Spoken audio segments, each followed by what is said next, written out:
So this color grading setup behind me is about to get its first big refresh in over 6 years.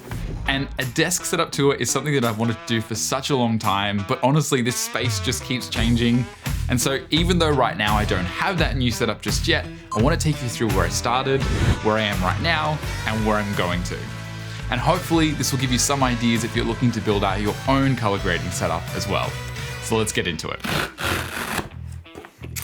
So going back to 2020, I had an iMac 5K 27-inch. It was a great computer, but I was clearly hitting the limit with it. Back in 2020, we didn't have Apple Silicon, just for reference, and the only way to go from that was either an iMac Pro, which I believe still exists at the time, or the brand new 2019 Mac Pro, which was Apple's biggest offer to date in terms of performance and headroom and all the different configuration options. Now, I took a bit of a gamble on myself at the time. It was obviously a strange time being alive back in 2020, and I didn't have a lot of video work, but I felt as though this was the next right move for me, to have a computer that had a lot more headroom, that I could start pushing a little bit more, and I wanted to build out a proper setup in the studio. So the basis for that setup was the Mac Pro. It was a 2019 Intel Mac Pro, 16 core, had 96 gigs of RAM, it had 2 terabytes of hard drive space, it had a 16 gigabyte graphics card, and it was a great computer. Honestly, I have loved this computer for a very, very long time, and it is probably the most beautiful piece of engineering that I've ever owned in terms of how it is built. It is a lovely, lovely computer, and it has done its job. As a workstation, it absolutely did its job. For the monitors, I went with two 27-inch 4K monitors, which were both different. One was a cheaper AOC monitor, which was designed to be the GUI monitor, basically just have DaVinci Resolve there. And the second monitor was this ViewSonic monitor, which was basically my reference monitor. It was supposed to be color accurate. I bought a calibration device. The idea was this thing was supposed to be the image, and then the AOC was supposed to be the GUI and the software, and I could work between the two. So if you've seen any of my old videos, you probably remember this setup. There were two monitors side by side, and straight away, there were probably some issues with this that maybe I hadn't anticipated. Number one is just two monitors side by side is not an ideal setup. There is no ideal viewing position. I ended up usually sitting towards the left of the desk in order to be able to see one of them straight on, and then I'd have to look off to the side to see the ViewSonic. Or you were sitting in the middle and you were just looking dead center at the gap between the two monitors, which also wasn't ideal either. The other issue with this is both monitors were extremely different color-wise. The ViewSonic was the most disappointing because it was actually a very expensive monitor, and it just was not a great panel. It did not have good uniformity. It was always too warm for my taste, even after calibration. And because the AOC right next to it was much cooler and leaned much more green than the ViewSonic, which leaned much more red and orange and warm, it was actually really hard to judge the image because I actually preferred the image of the AOC compared to the ViewSonic, and it's just a bit of a nightmare. So that was not an ideal setup. I tried it for as long as I could, and because I was just starting out my color grading journey, I feel like it worked for a time. Over the years, I also acquired a little bit more hardware as well. When I bought DaVinci Resolve Studio, I got a speed editor included, and then I also bought a mini panel down the line as well. So at some point, I realized this setup is not working for me in terms of color grading, and I'm looking for reference monitors. Now, professional grade reference monitors are extremely expensive. You can get away with obviously a lot of cheaper options, but one of the things I kept seeing come up again and again was that people were using LG OLEDs, like the one behind me, which could be basically calibrated with what's called a hardware LUT, meaning that this file gets sent to the TV and replaces the file on the TV. So no matter what input you put in, it still keeps that same calibration. And it was a very inexpensive, high quality reference monitor. So about back in 2022, 2023, I bought this LG OLED, and then I also had to make a couple of other changes as well. I pulled the desk off the wall, obviously, so I could actually look up and view this TV and it wasn't a crazy angle for my neck. And I also had to buy a Blackmagic mini monitor, which was a PCIe Express card, which I put into the Mac Pro and gave me a clean HDMI output from the computer. Now, this is really critical because if you're doing any kind of monitoring, if you're using your computer to monitor that image, your computer is controlling the colors of that image. And it can be really hard to know what macOS or Windows is doing to that image by the time that you see it. So having a clean output that is untouched by the system has been really critical for me. Basically, this TV gets calibrated about once a month or every big project that I work on. And from there, it has a clean output from the Mac, which goes straight to the TV, and I'm just looking at that image and I'm trusting everything that I see. And generally speaking, I've been pretty happy with the results. So get to about last year, and I'm finally ready to start making some changes. And the first one is retiring the 2-monitor setup. At some point I decide I'm fed up with these 2 monitors, not happy with the quality, especially of the ViewSonic, even though it's no longer my reference monitor. And I decide to trade them both in and get an Apple Studio Display. Now, this was a little bit of a indulgent purchase, obviously. I think the Studio Display has a lot of mixed opinions out there. But as someone who originally came from that iMac back in 2017, and I obviously retired in 2020, it was like coming home. I actually really, really missed the display. And obviously it is the same display. It's like a 12-year-old panel at this point, and Apple is still selling it for like $2,500, which is insane. But at the same time, it is a beautiful panel. And what I love about Apple and their monitors is they obviously select the best LCD panels. And this is the closest thing that I have to something like an OLED in an LCD form. When I say that, I know I'm going to cop a lot of flack. It does not have anywhere near the contrast ratios. But in terms of uniformity across the display, in terms of the quality of the panel, this is something that compared to the AOC and that ViewSonic, there's night and day difference. It is so much of a better monitor overall. And it feels like I'm coming back to using an iMac again, which has been really nice. Plus, the Apple build quality is just a beautiful thing to have on my desk. Obviously, given that I look at it all day as well, it is just a black frame with obviously the screen inside. And I think to myself, this is exactly what it should be. I don't use the webcam or the speakers, so that's kind of lost on me. I also appreciate that it's USB-C on the back as well. Obviously, Thunderbolt connecting in, but then USB-C ports on the back. And there's a nice way to cable manage that as well. So that's been really lovely. I've actually enjoyed the Studio Display, but if you're looking over there, you might realize there's only a single display at the moment. And if you've seen any of my previous videos, you might have seen another display over there for my scopes. Generally speaking, I'm just flying in and out my OC 21.5-inch production monitor. I'm now also using an iPad these days as well, instead just sidecar mode, which is even easier. And the whole idea is I just want my GUI here, and off to the side, I want to make sure I have my scopes. But the biggest news over the last month or so is that the Mac Pro has finally been retired.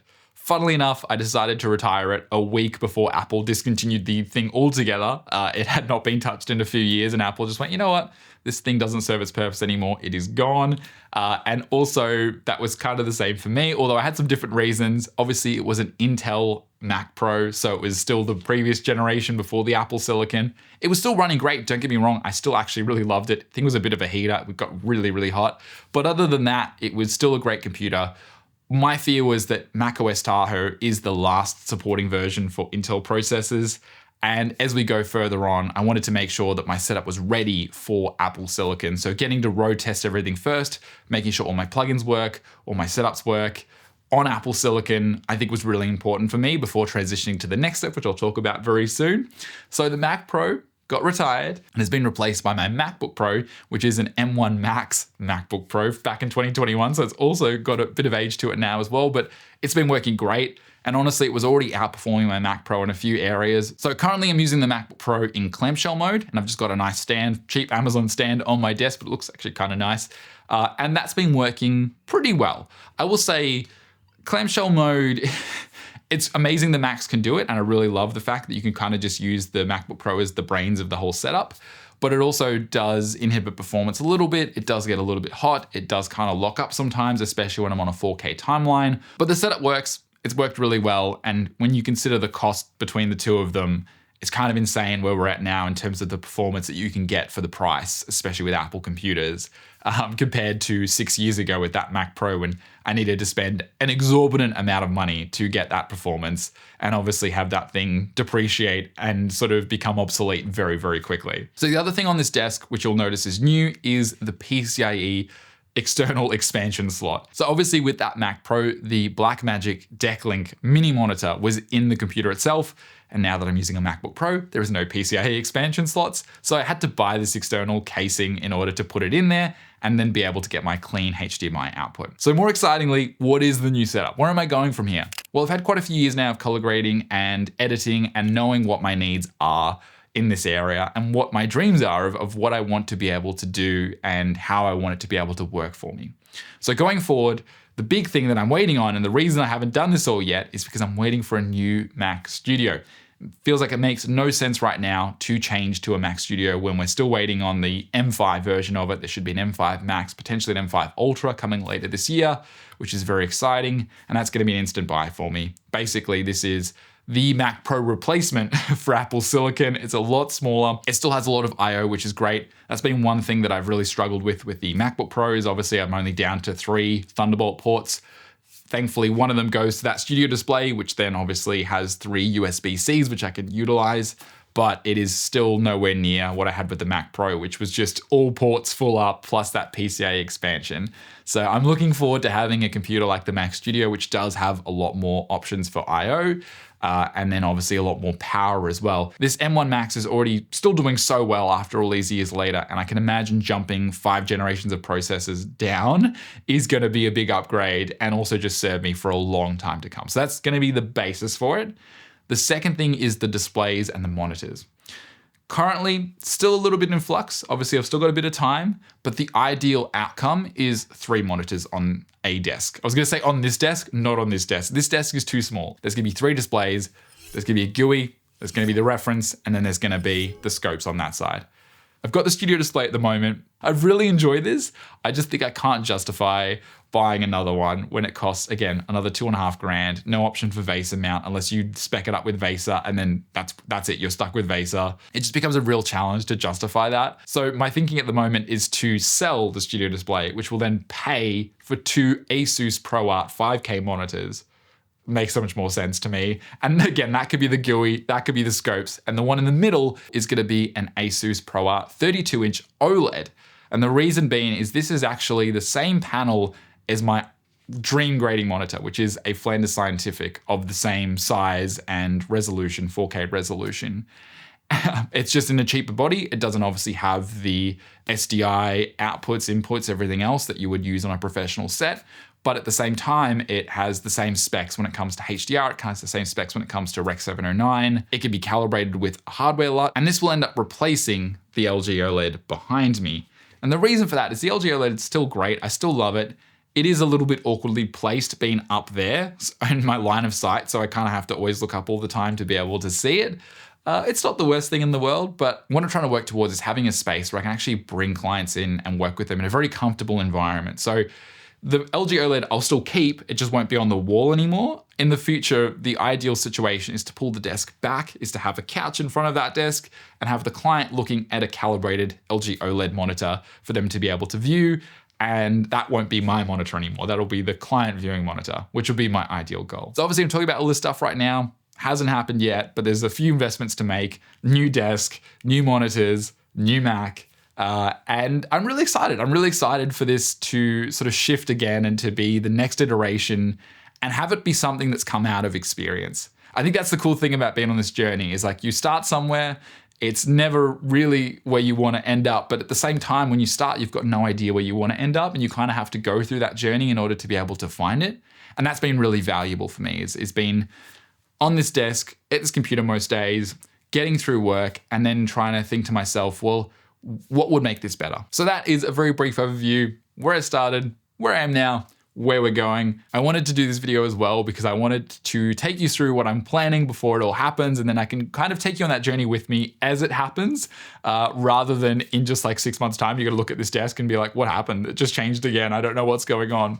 So hopefully this gives you a good understanding of what to look out for, what things you might be considering as well. And of course, if you do have any questions or you want to hear more about some of this stuff, leave it down below in the comments, and obviously I'll do my best to make some videos centered around that. But in the meantime, thank you so much for watching and subscribing, and I'll see you all in the next one. But yeah, I'm hoping that this computer, even though it's the dying breed now, that Apple's gonna move over to their own silicon, that again, it will have a good few years of life. And ideally, my end result is that I'm just gonna be editing away and I'm never gonna feel the computer get in the way of what I'm doing in a sense. It is complete.